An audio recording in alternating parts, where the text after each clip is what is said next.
Greetings out there in YouTube land. Uh, some of you out there don't think God is on the clock. Well, brothers and sisters, I tell you, you're sadly mistaken. That's the problem with these so-called churches and religious organizations. Jesus stood before the Pharisees and they knew him not.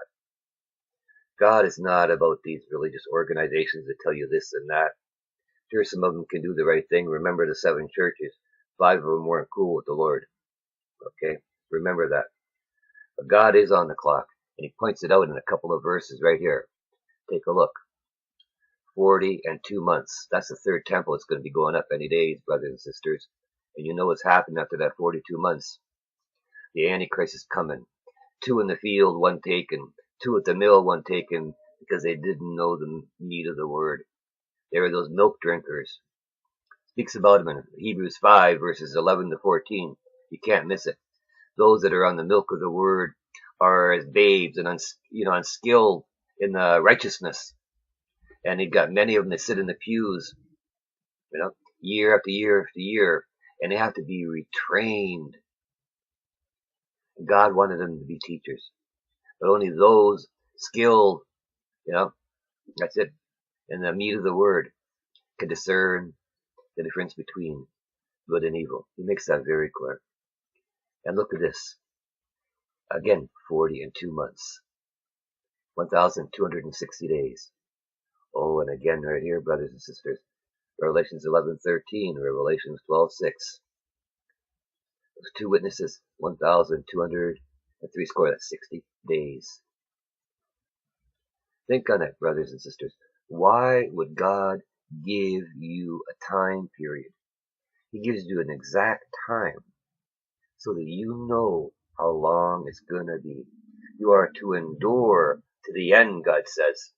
But most ignore that. They go la-di-da-di-da, go to a building once a week, and it's not even the right day, because God wanted you to keep the Sabbath holy. What day did Jesus think was holy? The Sabbath. That's the day you should be worshiping on. Many even ignore Psalms 113, a simple request from the Lord. You should be praised from the rising of the sun to the setting. Think on it. I can speak with confidence and authority, for I am a beneficiary of the Lord's love. He healed my terminal illness on March 12th, just a little bit ago, and I am richly blessed. And I have his living waters flowing through me right now.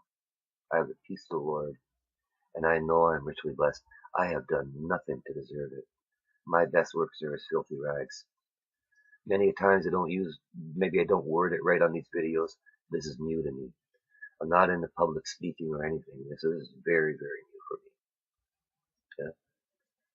I'm not here to get credit or this for the glory of the Lord. But some of you out there don't know the time of day, and you need to get into the meat of the word lest you be deceived. Hard days are coming, brothers and sisters. And the foolish out there thinking pre-trib and mid-trib, they don't realize it's already going on. We're in the beginning of sorrows, brothers and sisters. Pay attention. The only place where it really speaks of those caught up with the Lord is Revelation 7:9. And I will show you that right here, brothers and sisters, right? Let me show you right here. Those are the people that are caught up with the Lord. Most people think, oh yeah, we're going to get cut up early. Well, that isn't the case, brothers and sisters. God makes that very, very clear. Yeah? Look at all those people, a great multitude which no man could number. They are with the Lord. From everywhere, speaking every language. And where do they come from, brothers and sisters? Verse 14 lets us know. And I asked him, where they come from? And he goes, these are those which came out of great tribulation and washed their robes and made them white in the blood of the Lamb. Great tribulation. My God does not exaggerate. My God does not lie. When he says great, it's going to be really, really, really bad times. Okay?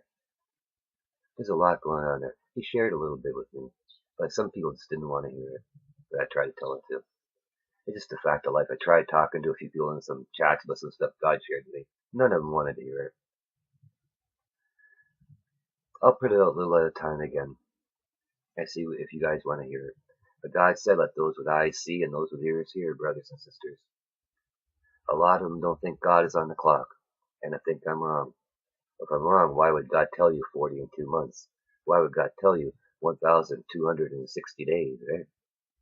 Because he wanted you to know the time of days. He complained to the Pharisees how they're hypocrites and they didn't even know the time of day. If somebody doesn't know the time of day, how can he lead you to the salvation? Right? Think on that, brothers and sisters.